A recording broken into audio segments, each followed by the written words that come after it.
Canada is on track to have its most destructive wildfire season ever. So we want to know how these fires, these long-burning fires, will impact our air quality and even our daily lives. Joining us now to help us answer some of those questions is Liz Moyer, professor, doctor, and atmospheric scientist at the University of Chicago. Thank you for joining us this morning, Doc. Thanks for having me. How bad is it? And will it get worse? There's a little guesswork here, but your opinion? You mean in the present day or long term? Let's go both. Okay, so present day, it'll get a little bit worse on Saturday, the forecasts have. Not terrible, but if you're sensitive, if you have asthma, if you're subject to bad air quality for health reasons, you should probably limit your exercise. Long term, this is something we will expect to see more. The East Coast and the Midwest of the U.S. have been pretty not affected by wildfires, and as Canada warms and we start getting wildfires in the east, now we see conditions that are much more typical of the Pacific Northwest or California. Is there empirical data that shows these are being caused, propagated by global warming, climate change? You can't attribute individual events. We just are watching and waiting, but the projections in general have soil drying and warming, and even though people, a degree or two of warming doesn't seem very big to people, but ecological communities are highly sensitive to those small changes. And so once the trees are in an environment where they're not used to, they're not adapted for, they're not comfortable, you'll get a lot more cases of these substantial wildfires. Yeah, and it's 1 or 2 degrees here, then 1 or 2 degrees here, and 1 or 2 degrees here. So that is accumulation of that. Does warmer weather equal more fire? What is the why here? Why is climate change seemingly making more forest fires?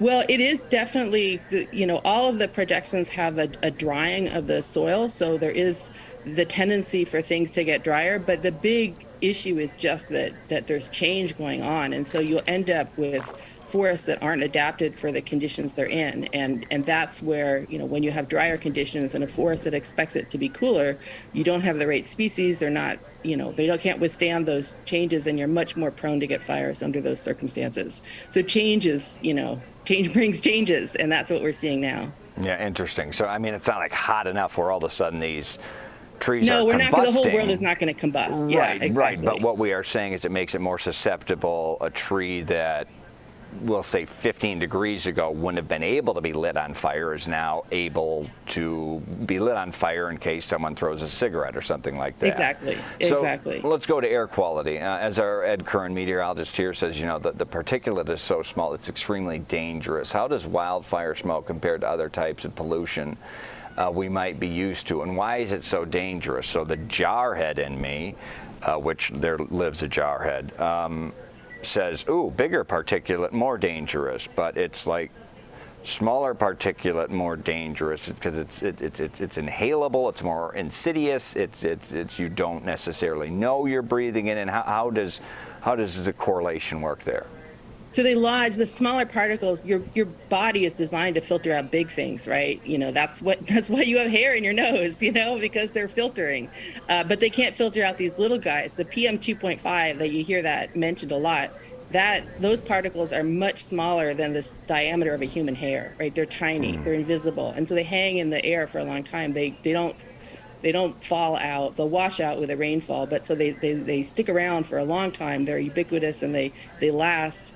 And then when you breathe them in, they lodge deep in your lungs. So they do damage because they can get deeper in. And the wildfire, for whatever reason, people don't fully understand why, the wildfire smoke, PM 2.5, has more adverse health effects than standard industrial 2.5. So yeah, you shouldn't be breathing it. And then the flip benefit side is that at least a wildfire is fairly short. It's not going to be an everyday occurrence. Yeah, interesting. I was having even friends here who aren't, necessarily have trouble breathing, etc. They were having a rough time running, so on and so forth, and they're not even asthmatic, and just a week ago. So, is this the worst air quality ever? That's like the hardest, to your measure. I'm not going to. Of course, you didn't have measurements there billions of years ago, but worst air quality ever. Where does it stand when you compare it two other major wildfires, or is this just another day in Beijing? You know, what are we dealing with here? Give us a little bit of perspective. So it is true that you'll get this level of PM 2.5 in big industrial cities, you know, in Asia that don't have substantial air quality regulation. I think we've forgotten in the US how dirty our air used to be. So since the Clean Air Act in 1970, we've just, you know, we have just amazingly cleaner air than we used to.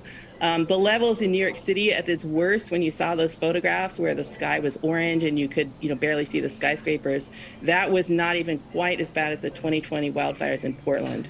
But it was approaching there. It's near the top of the EPA's scale, you know, so that for that perspective, you know, we're going off the top. We're ramping up, you know, redlining on the hazardous scale for PM 2.5 in the United States. So it was bad for us for now, for current conditions, but it's not historically bad, and it's typical of other big wildfires. It's just that the East Coast is not used to seeing that.